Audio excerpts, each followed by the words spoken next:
बिस्मिल्लाहिर्रहमानिर्रहीम। अस्सलाम वालेकुम माय यूट्यूब फैमिली। मैं डॉक्टर उज़्मा शफ़ात। तो आज मैं फिर एक बार एक नए वीडियो के साथ आप लोगों के सामने हाजिर हूँ, जिसका मौजू है एक ईसाई प्रीचर ने इस्लाम कबूल किया। तो इंशाल्लाह ये वीडियो बहुत ही इंटरेस्टिंग होने वाली है। इस वीडियो में हम लोग देखेंगे कि कैसे ईसाई ने, एक प्रीचर ने कैसे इस्लाम कबूल किया।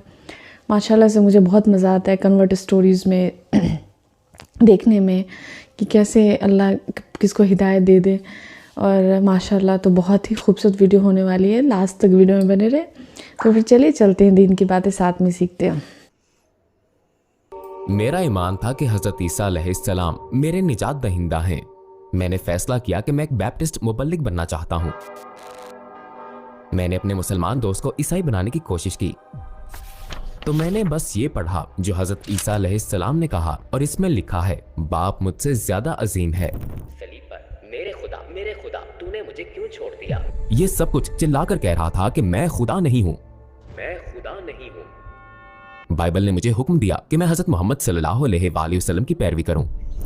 और मैं घर आया। मैंने कहा, मुझे आपको कुछ बताना है, मैं मुसलमान होने जा रहा हूं। और उसका चेहरा हेलो से क्या?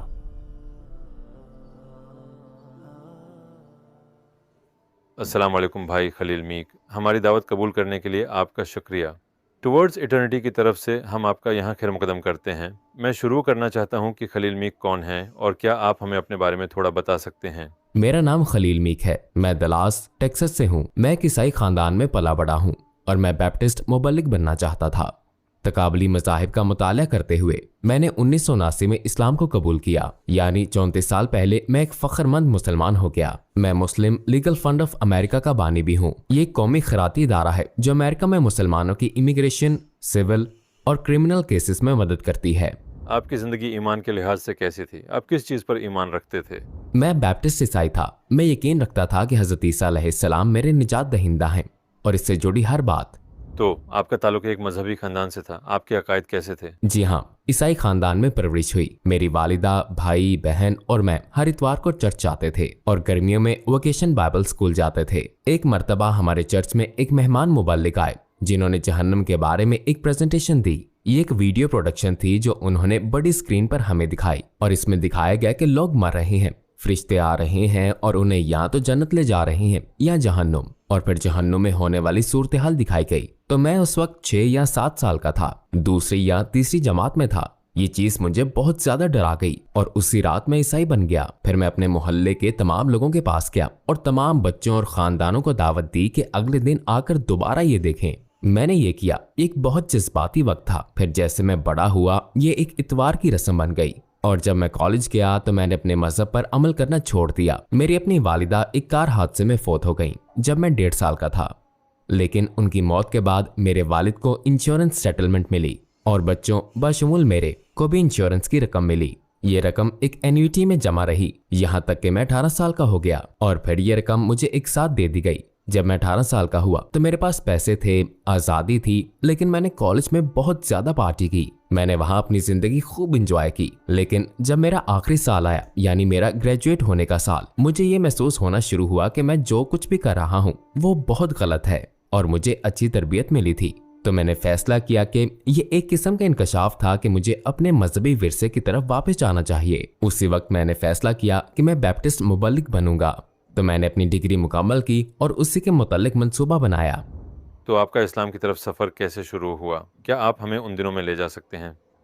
मेरा इस्लाम की तरफ सफ़र उस वक्त शुरू हुआ जब मैं कॉलेज के आखिरी साल में था और मैंने फैसला किया कि मुझे बैप्टिस्ट मुबल्लिग बनना है। मैंने ये फैसला किया कि मैं कॉलेज नहीं छोड़ूंगा और सेमिनरी नहीं जाऊंगा जब तक अपनी डिग्री ना मुकम्मल कर लूं। तो मुझे 1 साल मुकम्मल करना था और अपने जोश जज्बे की वजह से मैंने अपने तमाम दोस्तों, साथियों, हर एक शख्स के साथ मजहबी गुफ्तगू करना शुरू कर दिया ताकि मैं ये सोच सकूं कि मैं लोगों को कैसे जहन्नम से बचा सकता हूं। ठीक, मेरा मिशन यही था कि उन्हें ईसाईयत की तरफ लाया जाए। तो मैंने ये सोचा कि मैं दूसरे मज़ाहिब के साथ कैसे राब्ता बनाऊं और उनको ईसाईयत कबूल करने पर कायल कर सकूं। तो यही मेरा मशगला बन गया। मेरा आखिरी साल सिर्फ लोगों से पूछने का था, आप क्या मानते हैं और क्यों, और मैं उनकी बात सुनता था। फिर मैंने एक मुसलमान से दोस्ती कर ली। मैं इससे पहले भी उसका दोस्त था लेकिन कभी मजहब के बारे में बात नहीं की थी। अब मैंने उससे पूछा, आप क्या मानते हैं और उसने कहा मैं मुसलमान हूँ। और 80 की दहाई में जब मैं कॉलेज में था मुझे ये भी नहीं पता था कि इसका मतलब क्या है। बस ये कि ये क्या है, क्या ये कोई फिरका है क्या ये कोई मजहब है। ये वही था जो मैं सोच रहा था। उसने कहा मैं मुसलमान हूँ और फिर उसने मुझे अपने अकायद के बारे में बताना शुरू किया। और कुछ मिनट के बाद मैं अभी भी सुन रहा था, लेकिन मेरे दिमाग में ये ख्याल आ रहा था तुम तो एक उलझे हुए ईसाई की तरह लगते हो। मुझे नहीं मालूम ये इस्लाम या मुसलमान क्या है, लेकिन तुम बहुत करीब हो। तुमने तकरीबन इसे समझ लिया है, तुम बहुत करीब हो। तो मैंने सोचा चले किसी को बचा लेता हूँ इससे पहले कि मैं सेमिनरी जाऊं। ठीक है, मैंने अपने मुसलमान दोस्त को ईसाई बनाने की कोशिश की और वो सिर्फ मजहब पर बात करने में खुश रहता था। वो इससे कभी थकता नहीं था, लेकिन वो कभी बहस नहीं करता था, वो कभी मवासना नहीं करता था। मैं उसे यीशु के बारे में बताने की कोशिश कर रहा था और क्यों ये, और वो बस सोच रहा था कि मैं कितना अच्छा हूँ और इस बातचीत का होना कितना अच्छा है। लेकिन जब हम अलग होते तो अगली बार जब मैं उससे मिलता वो मुझे एक ब्रोशर, एक पैम्फलेट, कुछ ना कुछ देता जो उस मौजू पर एक मवासना मजहबी मुकालमा होता था जो हमने बहस किया था। और मुझे बहुत से पैम्फलेट मिले जिनमें से एक पैम्फलेट था क्या बाइबल खुदा का कलाम है, और ये अहमद दीदात का था जो बाइबल की तारीख को उजागर कर रहा था। और वो बस ये सवाल पूछ रहा था कि ये किताब खुदा का कलाम है, और वो किताब में अपना तज्जिया पेश करता है। इसका मसला ये है कि मैं बाइबल को 100% सच समझता था। मैंने उसका मुताला किया था, उससे पढ़ा था, चर्च में शिरकत की थी, लेकिन मैंने बाइबल की तारीखी हकीकत का मुताला नहीं किया था। हम तक ये किताब कैसे पहुंची, इस पर हर बाब पर नाम होते हैं, तो मैं बस ये समझ रहा था कि ये लोगों ने लिखी थी और फिर उन्होंने इसे किताब में जमा किया है ना। तो ये बस माजी के लोग हैं जो खुदा की तरफ से मुतासिर होकर वो लिख रहे थे जो उन्हें मुतासिर किया गया था। लेकिन मैंने कहा ये कुछ साबित करने के लिए काफी नहीं होगा, लिहाजा मुझे बाइबल की तारीखी हकीकत सीखनी होगी ताकि उसकी अथॉरिटी को साबित किया जा सके। बतौर एक शक करने वाला या कोई भी शख्स मैंने कहा मैं इस पर खुद को वक्फ करूंगा। तो अब अपने आप को तफरीह फराहम करने के बजाय तुम क्या मानते हो और क्यों, मैंने बाइबल की तारीखी हकीकत में गोता लगाया ताकि मैं इसे किसी और को समझा सकूं। ये अमल मैंने 100% पुख्ता यकीन से शुरू किया। फिर मैंने ये सीखना शुरू किया कि हमारे पास बाइबल कैसे आई। जब आप ये देखना शुरू करते हैं कि हमें ये कैसे पता चलता है कि ये वही है जो मूसा ने कहा, ईसा ने कहा, नबी ने कहा, तो जब आप नुस्खों या तारीखी दस्तावेजात को देखते हैं तो मुझे हैरत हुई कि नए अहदनामे में कोई असल नुस्खा अरामी जबान में नहीं है जो कि फलस्तीन की जबान है। हजरत ईसा अलैहिस्सलाम के जमाने में हमारे पास इब्रानी में कोई दस्तावेजात नहीं है, जबकि वो यहूदी थे और यहूदियों ने अपना मजहबी मतन वगैरह पहले ही इब्रानी में महफूज रखा था। तो हमारे पास इब्रानी में कुछ नहीं है, अरामी में कुछ नहीं है। हमारे पास जो दस्तावेजात हैं वो यूनानी में हैं और बाद में लातीनी में हैं। और हमारे पास उन किताबों के 10,000 नुस्खे हैं, मत्ती, मुरकुस, लूका और यूहन्ना, लेकिन कोई भी दो नुस्खे एक जैसे नहीं है। ये ऐसी चीज है जिस पर आप यकीन कर सकते हैं और वजाहत कर सकते हैं, लेकिन मेरी राय में ये कोई मजबूत सबूत नहीं था। कुछ लोग कर सकते हैं, ताहम आप सीखते हैं जब आप मजीद मुताला करते हैं कि और भी किताबें उतनी ही पुरानी थीं, उतनी ही ज़ाहिरी तौर पर मुस्तनद जो बाइबल में शामिल नहीं की गईं। दर हकीकत एक कैथोलिक बाइबल है और एक प्रोटेस्टेंट बाइबल है, दोनों मुख्तलिफ हैं। यानी 2000 साल का ईसाई कीदा और बाइबल में ऐसे मुसन्नफीन हैं जो अभी तक नामालूम हैं। और जब मैं बाइबल की तारीखी हसीयत सीख रहा था ताकि मैं दूसरों को इसकी सच्चाई पर कायल कर सकूं, तो मुझे तशवीश का सामना होने लगा। राइट, मैं वो सीख रहा था जो मुझे नहीं पता था, और यकीन से मैं जितना ज्यादा सीखता गया उतना ही ज्यादा शक करने लगा। ये अमल जारी रहा यहाँ तक कि मैं एक मुकाम पर पहुंचा जहां मैं गमगीन था कि ये बेहतर नहीं हो रहा। जितना ज्यादा आगे बढ़ता गया उतना ही बदतर होता गया। जवाबी ज़हनियत में मैंने अपने मुसलमान दोस्त से पूछा, मैंने उससे पूछा तो मुझे कुरान के बारे में बताओ, ठीक है, उसकी तारीखी हसीयत क्या है। तो वो एक किताब लाता है जिसमें हजरत मोहम्मद सल्लल्लाहु अलैहि वसल्लम की सीरत है। आप जानते हैं, बस कुरान का तारीखी पस मंजर बहुत सादा है। टुवर्ड्स इटर्निटी में हमें आपकी सपोर्ट की ज़रूरत है। हम एक फलाही तंजीम है जिसका अज़म इस्लाम के पैगाम को 10 ज़बानों में दुनिया भर में फैलाना है। अपनी सपोर्ट से आप लोगों को इस्लाम में दाखिल होने, हराम काम छोड़ने, नमाज शुरू करने, हिजाब पहनने, कुरान की तलावत सीखने जैसे अमाल में मदद दे सकते हैं और इन तमाम नेक अमाल के बदले अजर अजीम पा सकते हैं इंशाअल्लाह। टुवर्ड्स इटर्निटी को अतिया दें और इस सुनहरे मौके को ज़ाया ना होने दें। और मैं ये लेता हूँ, फिर मैं पढ़ता हूँ कि इस्लामी ज़राए कुरान के बारे में क्या कहते हैं, और बहुत जल्द इस नतीजे पर पहुंचा कि ये एक बिल्कुल मुख्तलिफ तारीखी हकीकत है। कुरान अरबी में है, ये नबी की ज़बान है, ये नबी के ज़माने तक तारीख के मुताबिक है, ये नबी के वक्त से लिखा और याद किया गया है। तब से ये महफूज है, लिहाजा इसकी तारीखी हकीकत बहुत सादा है ना। इसका एक एक लफ्ज सिर्फ सच नहीं बनाता मगर ये इसे मुस्तनद भी बनाता है। तो क्योंकि दोनों किताबें इतनी मुख्तलिफ थीं और कुरान में वो मसाइल नहीं थे जैसा कि मैं ये कहूंगा कि बाइबल में थे, मैं और भी ज्यादा गुस्से में आ गया। मैंने कहा, तुम जानते हो ये मदद नहीं कर रहा। मैं उम्मीद कर रहा था कि ये सब एक ही कश्ती में होंगे और मैं बस आगे बढ़ जाऊंगा, लेकिन इससे मदद ना मिली। और जब मैं मजीद दिदात के पैम्फलेट पढ़ रहा था, उनमें से एक था बाइबल में मोहम्मद सल्लल्लाहु अलैहि वसल्लम। ये बस एक छोटा सा पैम्फलेट था जिसमें कहा गया था मोहम्मद सल्लल्लाहु अलैहि वसल्लम बाइबल में हैं, तुम इस पर ईमान क्यों नहीं लाते। मैंने कहा, मैं अपनी सारी जिंदगी चर्च गया हूँ, मैंने लोगों से बात की है, लोगों को सुना है, मैंने कभी उनका नाम एक बार भी नहीं सुना, ना कुछ अच्छा ना कुछ बुरा। उनका कभी भी किसी भी मौजू में जिक्र नहीं आया। मैं उन्हें इस बाइबल में नहीं देख रहा, यू नो। तो अब मैं शेख तिदात की किताबों से बहस करने में मुकाबला कर रहा हूँ। उसने मुझे चैलेंज किया। तो अगर आप चाहते हैं कि एक ईसाई ये साबित करे कि ईसा वही हैं जो वो कहते हैं कि वो हैं, तो वो पुराने ओहदनामे का हवाला देंगे और कहेंगे, देखो यहाँ इसका जिक्र है, एक नबी होगा जो ये करेगा, वो उस इलाके से आएगा, वो ये करता है, वो करता है, यानी वो बिल्कुल इस पर फिट बैठता है ना। तो फिर आप इसे कैसे रद्द कर सकते हैं। मगर पुराने ओहदनामे में कभी भी ईसा का जिक्र नहीं आता, वहां ईसा का नाम नहीं आया। और जब भी मैंने दोनों का मवासना किया, मैंने खुद को दिदात की वजाहत के हक में पाया, ना कि ईसाई वजाहत के। मेरे ख्याल में ये नतीजा अखज़ करना बहुत वाज़े और हतमी हो जाता है कि बाइबल पैदाइश से लेकर मकाशफा तक उस नबी के बारे में बात करती है। ये जिक्र करती है कि एक नबी आएगा, वो कहाँ से आएगा, उसने क्या किया, कैसे किया, और जो कुछ भी मुतल्लिका है। और नबी की जिंदगी बाइबल में है। तो मुझे ये बहुत परेशान कुन लगा। लेकिन दूसरी बात यह है कि शायद मैं वो कंफ्यूज मुसलमान हूं। मेरे पास अब शायद बाइबल में 50 से 100 आयात हैं जो बहुत वाज़ेह हैं। ये लाजमी तौर पर नबी मोहम्मद होने चाहिए। HMD इब्रानी में, जो कि अरबी के मुशाबा होगा, ये अहमद होगा, तमाम कौमों का अहमद आएगा और वो ये करेगा, उसका घर पहले से बड़ा होगा जो बैतुल मुकद्दस से मक्का की तरफ मुंतकली है। ये तस्निया 32:1 से 3 में कहता है, खुदा सीना से आया, सियर से चमका, जो कि फलस्तीन है, और पहाड़े फरान से चमका। ठीक है, तो अगर खुदा सीना से आया, ये हजरत मूसा का बराए रास्त हवाला है। अगर वो सियर से चमका, हजरत ईसा की तबलीग फलस्तीन में 3 साल रही। ये वाज़ेह है कि इसका इशारा किसकी तरफ है, जो पहाड़े फरान से चमका। ठीक है, और वो 10,000 मुकद्दसीन के साथ आया, अपने हाथ में चमकता हुआ कानून लेकर। वो कौन हो सकता है? अच्छा, फरान कहाँ है? और लोग इस पर हमेशा बहस करते हैं, लेकिन ये बाइबल में बिल्कुल वाज़ेह है। ये कहता है कि जब इब्राहिम अलैहिस्सलाम हाजरा को और उनके बेटे इस्माइल को ले गए और उन्हें फरान के बियाबान में छोड़ दिया और वो तीर अंदाज बन गया, और फिर तो फरान कहाँ है? मक्का। नबी कहाँ से आए? फरान। क्या वो 10,000 मुकद्दसीन के साथ आए और चमकते कानून के साथ? जी हाँ। कुरान कहता है कि वो मोहम्मद सल्लल्लाहु अलैहि वसल्लम को उनसे बेहतर जानते थे, या ये कि वो मोहम्मद सल्लल्लाहु अलैहि वसल्लम को अपने बेटे से ज्यादा आसानी से पहचान लें। ये इसलिए है कि जो वही नाजिल हुई वो इतनी वाज़े, इतनी जामे, इतनी कामिल थी कि इनकार करने के लिए जाहिल होना जरूरी है। फिर मसला ये बन गया कि फिर भी हजरत ईसा ईसाईयत में इंतहाई अहम है, वही मजहब है, यानी मजहब उनके बारे में है और उनके जरिए ही चलता है। तो एक ईसाई के तौर पर आप सोचते हैं, मैं हजरत ईसा को छोड़कर कुछ और कैसे कर सकता हूँ? ये समझ ही नहीं आता। आप ये नहीं कर सकते। फिर मुझे मालूम हुआ, अच्छा, दिदात की एक और किताब थी, हजरत ईसा एक मुसलमान नबी। मैंने कहा, नहीं, वो ईसाई हैं।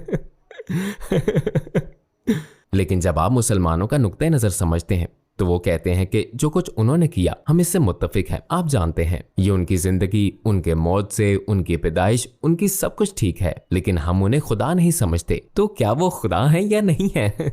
तो जब ये सवाल सामने आया तो ये वाज़ेह हो गया, ये दोनों मज़ाहिब तकरीबन एक जैसे हैं सिवाय निजात के। आप जन्नत कैसे पहुंचेंगे? क्या ये ईमान है कि हजरत ईसा खुदा हैं और आपके गुनाहों के लिए मरे और आपकी उन्होंने कीमत अदा की और आप जन्नत जाएंगे? या ये मुसलमानों का अकीदा है जहां एक खुदा पर ईमान और तौहीद ही आपकी निजात है? तो फिर मैंने हजरत ईसा की बातें पढ़ी। इंजील में लिखा है, अच्छा, बाप मुझसे अजीम है, मैं ईसा अपनी तरफ से कुछ नहीं करता, तो मुझे अच्छा क्यों कहते हो? सिर्फ बाप ही अच्छा है। तो मैं हजरत ईसा को पढ़ रहा हूँ जैसे वो बार बार इसका इनकार कर रहे हैं, बार बार और बार बार। वो ऐसा क्यों कर रहे हैं? ठीक है, ये क्यों हो रहा है? अब अपोलोजेटिक्स ये हैं कि ये खुद को जाहिर करने का वक्त नहीं था, लेकिन जाहिर है उन्हें बार बार पूछा गया, तुम कौन हो, तुम यहाँ क्यों आए हो? और उन्होंने जवाब दिया, नबी। और इसका उनके खुदा होने से कोई ताल्लुक नहीं था। मेरा बाप जिसे तुम जानते हो, उसने हमें दुआ सिखाई। हमारा बाप जो आसमान पर है, या फिर सलीब पर ये अल्फाज, मेरे खुदा मुझे क्यों छोड़ दिया, ये सब कुछ बस ये चीख रहा था, मैं खुदा नहीं हूँ, है ना। और बगैर किसी थियोलॉजिकल उज़र के ये सीधा था, नहीं मैं नहीं हूं। तो फिर मैं सोच रहा था ठीक है। आखिरकार मुझे कायल किया गया कि बाइबल ने मुझे हजरत मोहम्मद सल्लल्लाहु अलैहि वसल्लम की पैरवी करने का हुक्म दिया है। तो मैं एक मस्जिद में गया, डेंटन में, जहां मैं स्कूल जा रहा था, और मैं वहां गया। अब मैं अंदर से ये सारी कैफियत महसूस कर रहा था। मेरे सिवा कोई नहीं जानता था कि मेरे दिमाग में क्या हो रहा है, लेकिन मैंने फैसला किया कि मुझे मुसलमान बनना है। मैंने अपने दोस्त के पास भी जाकर उससे नहीं बताया, मैं सीधा मस्जिद चला गया। मैंने डेंटन में एक मस्जिद तलाश की और दरवाजा खोलने की कोशिश की, वो बंद था। आपने कलमा कैसे पढ़ा?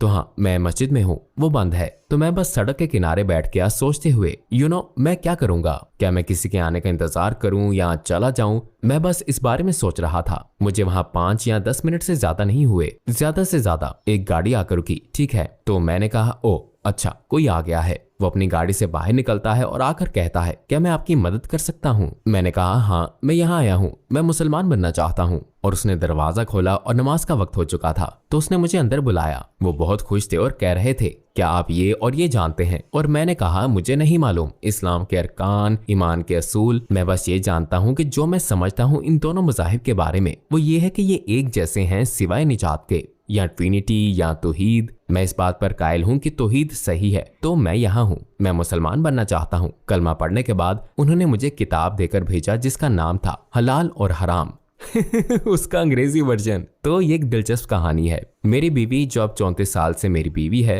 जो कॉलेज में थी, और हम शादीशुदा नहीं थे। हम शादी करने का इंतजार कर रहे थे जब तक मैं ग्रेजुएट ना हो जाऊं, लेकिन हम 3 साल से डेटिंग कर रहे थे। हम मंगेतर थे, हमारी शादी का मंसूबा था। मैं ये सारी ज़हनी तहकीक कर रहा था। वो सोच रही थी कि मैं एक बैप्टिस्ट पादरी बनने वाला हूँ। मैंने फैसला किया कि मुझे मुसलमान बनना है ना। लेकिन मैं लोगों से बात नहीं कर रहा था, मैं बस ये सब अंदर ही अंदर कर रहा था। तो जब मैं मस्जिद पहुंचा और मैंने शहादत ली और घर वापस आया, मैंने कहा, मैं तुम्हें कुछ बताना चाहता हूँ। वो कहती हैं, क्या?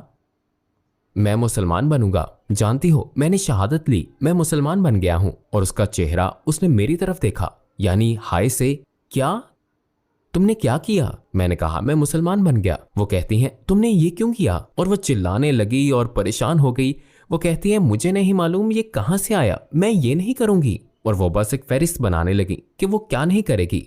मैंने कहा, पुरसुकून रहो, बस मेरे लिए खुश हो जाओ, मुझे परवाह नहीं है कि तुम क्या करती हो, ठीक है, ये मेरे लिए है। तो वो पुरसुकून हो गई। मेरे पास वो किताब थी, हलाल और हराम, ठीक है। तो मैं पढ़ रहा था और बहुत जल्द ये सीखा कि मुसलमान सूद में नहीं पढ़ते। मेरे पास फाइनेंस में डिग्री थी, मैं सूद की शरों में महारत रखता था, पैसे से पैसा कैसे कमाया जाए। और अब मैं बैप्टिस्ट वजीर नहीं बनूंगा तो मैंने कहा, ठीक है, अब मैं क्या करूंगा? तो मैं जो भी काम मिले तलाश करने लगा और मुझे एक ट्रकिंग सेल्स रेप के तौर पर मुलाजमत मिल गई। तो कारोबारों को फोन पर कॉल करके कहना कि हमारी ट्रक लाइंस का इस्तेमाल करें ताकि आपकी मसनूआत बेच सकें, ठीक है। और ये शुरू किया बस आमदनी हासिल करने के लिए। मैंने हलाल और हराम में थोड़ी सी पढ़ाई की और इसमें लिखा था, मुसलमान सुअर का गोश्त नहीं खाते। मैंने कहा, हाँ, ईसाइयों का नजरिया ये था कि सुअर का गोश्त बुरा है। हजरत ईसा का इंतकाल हुआ, सब कुछ साफ हो गया, तो अब तुम इसे खा सकते हो। तो मैंने बचपन में सुअर का गोश्त खाया, लेकिन मुसलमान अब भी सुअर का गोश्त नहीं खाते। तो मैं अपनी बीवी के पास गया। मैंने कहा, सुनो, मैंने कुछ सीखा है। वो कहती है, क्या? मैंने कहा, मुसलमान सुअर का गोश्त नहीं खाते, तो जब तुम खाना बना रही हो या कुछ भी, तो मुझे मत देना, बस इसे बाहर रख देना। वो कहती है, तुमने क्या कर लिया है? यानी वो मुझे उदास नजरों से देख रही थी और थोड़ी सी परेशान हो गई। फिर जैसे वो समझ रही हो कि मैंने वाकई एक फिरके में शमूलियत इख्तियार कर ली है। और वो कहती है, मैं ये नहीं करने वाली। और फिर वो सब कुछ कहने लगती है जो वो नहीं करेगी। मैंने कहा, फिक्र ना करो, तुम जो चाहो करो, सिर्फ मुझे खुश रहने दो। मैंने चंद सफ़ात और पढ़े और इसमें लिखा था कि मुसलमान मर्द सोना नहीं पहनते। अब मैंने पहले ही एक सोने की शादी की अंगूठी मुंतखब कर रखी थी। मैंने उससे कहा, क्या हम इस अंगूठी को चांदी में बदल सकते हैं? उसने अपनी मंगनी की अंगूठी उतारी और कमरे के दूसरे कोने में फेंक दी और कहा, मैं ये नहीं करने वाली। और वो परेशान हो गई।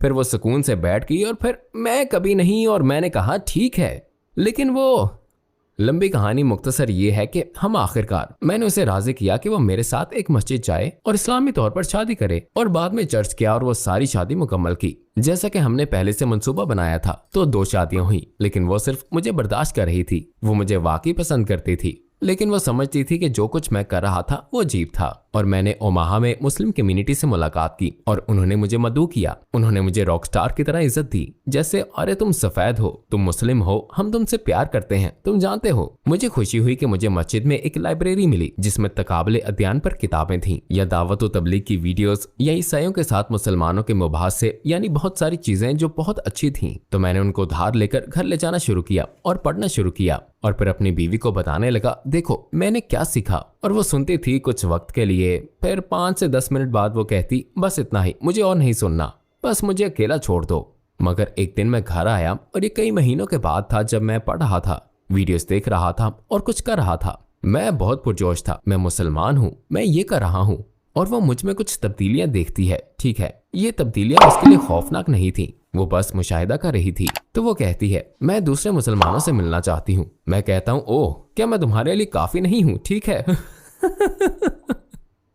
तो मैं मस्जिद जाता हूँ और कहता हूँ, मेरी बीवी ने कहा है कि वो दूसरे मुसलमानों से मिलना चाहती है, तुम क्या सोचते हो? वो कहते हैं, भाई हमारे पास एक हल्का है, ठीक है, जुम्मे को कई खानदान एक घर में इकट्ठे होते हैं और हम कुरान की तफसीर करते हैं, जरा सी बातचीत होती है, फिर हम खाना खाते हैं, फिर नमाज पढ़ते हैं और फिर घर चले जाते हैं। उसने कहा, क्यों ना तुम उसे हल्के में ले आओ, हम सब मिलकर बात कर सकते हैं। मैंने कहा, जबरदस्त। तो हम पहले हल्के में गए और ये पहली बार था जब उसने मुस्लिम खवातीन और बच्चों और मर्दों को एक आम रोजमर्रा के माहौल में बातचीत करते हुए देखा, और उसे ही अच्छा लगा। ये ऐसा था जिसकी उसे तवक्को नहीं थी। मुझे नहीं पता कि उसे क्या तवक्को थी, लेकिन ये उसके लिए मुस्बत था। तो हम 1 या 2 हलकों में लगातार गए, और अगली बार जब हम जा रहे थे, वो कहती है, क्या ये ठीक होगा अगर मैं तुम्हारे साथ नमाज पढ़ूं? और मैं सोच रहा हूँ, ठीक है, क्या तुम मुसलमान? नहीं, मैं मुसलमान नहीं बनना चाहती, लेकिन जब तुम सब नमाज के लिए खड़े होते हो और मैं बैठकर देख रही होती हूँ, कुछ अंदर से मुझे उभारता है कि मैं भी शामिल हूँ, जैसे मैं उसका हिस्सा बनना चाहूंगी। ये बहुत अच्छा होगा। तो मैंने कहा, हाँ तुम शामिल हो सकती हो, बस लाइन में आ जाओ और फॉलो करो। वो कुछ भी नहीं जानती कि क्या कहना है, वो बस हरकत की नकल कर रही है, लेकिन नमाज का हिस्सा बनना चाहती है। ओके, कुछ और हल्के। और एक दिन मैं घर आता हूँ और वो कहती है, मुझे लगता है कि मैं तैयार हूँ। मैंने कहा, किसके लिए तैयार? मुसलमान होने के लिए, लेकिन मैं ये नहीं करूंगी। वो मुझे एक फहरिस्त देती है जो वो नहीं करेगी। अच्छा, तुम मुसलमान बनना चाहती हो? वो मुसलमान बन जाती है। मुख्तसर तौर पर कहूँ तो जो कुछ भी उसने कहा था कि वो कभी नहीं करेगी, अब वो सब कुछ करती है। क्या आप हमें बता सकते हैं कि आपको कैसा महसूस हुआ जब आपने कलमा पढ़ा? देखो, मैं आपको बताता हूँ, कलमा पढ़ना मेरे लिए सिर्फ एक मशीनी अमल था, लेकिन फौरन मुसलमान होने के बाद आप एक चीज महसूस करते हो जो आपने अपनी जिंदगी में कभी पहले महसूस नहीं की थी। तो वो एक सुकून, एक आराम, एक इत्मीनान है। अल्लाह कहता है कि वो हमारे दिलों में मोहब्बत डालता है। जो कुछ भी आप उसे कहना चाहो, आप उसे महसूस करते हो। और आपको ये नहीं पता था कि आपके अंदर ये चीज है। जैसे मेरे और मेरी जिंदगी में किसी दूसरे शख्स के दरमियान हमेशा एक हद होती है जो आप रखते हैं, जो आप रखते हो, और आप इसे ज्यादातर महसूस भी नहीं करते, है ना? मेरा मतलब है, वो दोस्त हैं, वो मेरे दोस्त हैं, मैं उनके साथ सब कुछ करता हूँ। जब आप मुसलमान बनते हैं और आप किसी अजनबी को अस्सलाम वालेकुम कहते हैं, या किसी को मिलते हैं जिसे आप जानते हैं, और जो एहसास आपको होता है, आप महसूस करते हो कि कुछ कमी है, और वो रुकावट है जो आप हमेशा रखते हो, जो आपको नहीं पता था कि वहां थी। और जब वो खत्म हो जाती है तो आपको एक रूहानी ताल्लुक का एहसास होता है जो मुसलमान होने से पहले नहीं था। और ये एक बहुत ही नशा और एहसास है। आपके खानदान और करीब तरीन लोगों का आपके इस्लाम कबूल करने पर क्या रद्द अमल था? मेरे वालिदैन ने शुरू में बर्दाश्त किया, मेरे लिए खुश नजर आना या जो भी, या ये सोचना कि ये एक मरहला है, ये इससे निकल जाएगा, है ना, ये बस कुछ है जिससे ये गुजर रहा है, ये नौजवान है, ये नादान है, इससे निकल जाएगा। तो हमारे खानदान में कोई मसला नहीं हुआ। ताहम मेरी बीवी के खानदान में थोड़ी ज्यादा सख्ती थी। उसके वालिद इतने परेशान थे कि उन्होंने, कहा जा सकता है, उससे ताल्लुक तोड़ लिया। लेकिन वो शादीशुदा थी और उसके पास मैं था, उसे उनकी जरूरत नहीं थी सिर्फ वालिद होने के सिवा। तो उन्होंने तकरीबन 10 साल तक बात नहीं की, और उसके वालिद पहले ही उसकी माँ से तलाक ले चुके थे, तो वो अलग अलग रह रहे थे। उसकी माँ ने कहा, अगर तुम खुश हो तो मैं खुश हूँ। लेकिन उसकी माँ बहुत बेचैन थी। जब मेरी बीवी ने अवाम में निकलते वक्त हिजाब करना शुरू किया तो जब वो पर्दा करती थी और वो पूछती थी, तो मेरे साथ जब हो तो इसे उतार सकती हो, ठीक है। और वो फिक्रमंद थी दूसरों के उसे जज करने की सोच की वजह से। लेकिन ये एक मामूली मसला था और आखिरकार वो इसकी आदी हो गई और उसके वालिद आखिरकार न सिर्फ उसके साथ मामला सेट करने लगे बल्कि उसके दोस्त बन गए। और फिर वो अपनी उम्र के आखिरी हिस्से में हमारे साथ रहने आए। हमने उनकी देखभाल की जब तक कि उनका इंतकाल ना हो गया। तो उनके ताल्लुकात का इख्तिताम सबसे अच्छे तरीके पर हुआ।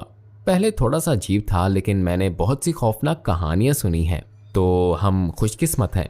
और नबी सल्लल्लाहु अलैहि वसल्लम के बारे में वो कौन सी बात है जो आपको सबसे ज़्यादा मुतासिर करती है? जो बात आपको नबी सल्लल्लाहु अलैहि वसल्लम के बारे में पसंद है वो ये है कि उन्होंने हर मसले का हल दिया है जिसका हम आज सामना करते हैं, चाहे वो मीडिया हो या बदसलूकी या तशद्दुद या अपनी फैमिली के साथ या अपनी कम्युनिटी के साथ बातचीत। हमारे पास अमेरिकी रवायत में सुपर हीरोज हैं, ठीक है, हर सुपर हीरो जो आप तसव्वुर कर सकते हैं। अब आपके पास सुपर हीरोज क्यों हैं? क्योंकि लोग एक दूसरे की हदूद को देखते हैं, ठीक है, और हम में से किसी के पास वो सुपर हीरो की खसूसियात नहीं है। तो अगर हम चीजों को ठीक कर सकते तो हमारे पास एक सुपर हीरो होता जो मदाखलत करता और सब कुछ ठीक करता। जब आप ये समझते हैं कि एक शख्स जो सहरा में था उसे एक ऐसे वक्त में वही मिली जब जहालत और तशद्दुद और हर वो चीज मौजूद थी जिसका आप तसव्वुर कर सकते हैं, और किस तरह से उन्होंने वो पैगाम पूरी दुनिया में बहुत कम वक्त में फैला दिया कि एक ऐसा सुपर हीरो जो खुद से अपने साथियों और पैरोकारों के जरिए तब्दीली लाने के तरीके से एक अफसानवी या ख्याली किरदार से ज्यादा मुतासिरकुन है। तो आपको अपने ख्याली हीरोज को हकीकी लोगों से बदलना होगा। आखिर में यहाँ कुछ लोग हैं जो हमें देख रहे हैं, अपने दिल में इस्लाम को पसंद कर रहे हैं, लेकिन अपने रिश्तेदारों या करीबी लोगों के रद्द-ए-अमल से खौफजदा हैं। आप ऐसे शख्स को क्या कहना चाहेंगे? क्या मैं अपना जवाब पढ़ सकता हूँ? मैंने इस पर एक लम्हे के लिए सोचा और ये उनकी क़यामत के दिन मदद करेगा जब आप अकेले खड़े होंगे अपने रब या अपने खालिक का सामना करते हुए। ईमान एक जाती फैसला है जिसे हर किसी को सामना करना पड़ेगा। आपको जवाब देना जरूरी है। मैं यहाँ क्यों हूँ? मैं कहाँ जा रहा हूँ? मुझे क्या करना चाहिए? कोई भी आपकी जवाबदेही के लिए जिम्मेदार नहीं है, न ही वो आपकी कामयाबी में हिस्सा लेंगे। ईमान में मजबूत यकीन किसी भी रुकावट, हायल चीजों या रद्द-ए-अमल को शिकस्त देगा। जब आप अपने दिमाग और दिल को जोड़ लोगे तो आपको एक नकाबिले मुतसलसल सुकून मिलेगा और नकाबिले मुतसलसल ताकत। लिहाजा अगर आप दूसरों के रद्द-ए-अमल के बारे में परेशान हो तो परेशान ना हो, इखलास यकीन के साथ अमल करो और ये यकीन रखो कि अल्लाह तुम्हारे साथ है, हर कदम पर वो पहले ही साथ है। तो माशाल्लाह से बहुत ही खूबसूरत वीडियो था। जैसा कि हमने देखा इस वीडियो में कि कैसे उनका मतलब हार्ट मेल्ट हो गया, कैसे वो इस्लाम उन्होंने कबूल कर लिया, कितना मतलब बेहतरीन तरीके से इस्लाम कबूल किया। फिर बहुत सारी चीज़ों को समझा, हराम क्या है हलाल क्या है, अपनी वाइफ को भी बताया कि हराम क्या है हलाल क्या है। फिर उनकी वाइफ ने भी इस्लाम कबूल किया। माशाल्लाह से बहुत ही खूबसूरत वीडियो थी। अगर उम्मीद करते हैं वीडियो आप लोगों को पसंद आई होगी, वीडियो अच्छी लगी है तो हमारे चैनल को ज़्यादा से ज़्यादा सब्सक्राइब करें, वीडियो को शेयर करें, लाइक करें, कमेंट करें और कमेंट में ज़रूर बताएं कि मैं नेक्स्ट वीडियो किस टॉपिक पे बनाऊं। तो फिर जल्द ही मिलते हैं इंशाल्लाह नेक्स्ट वीडियो के साथ। तब तक के लिए अल्लाह हाफिज़।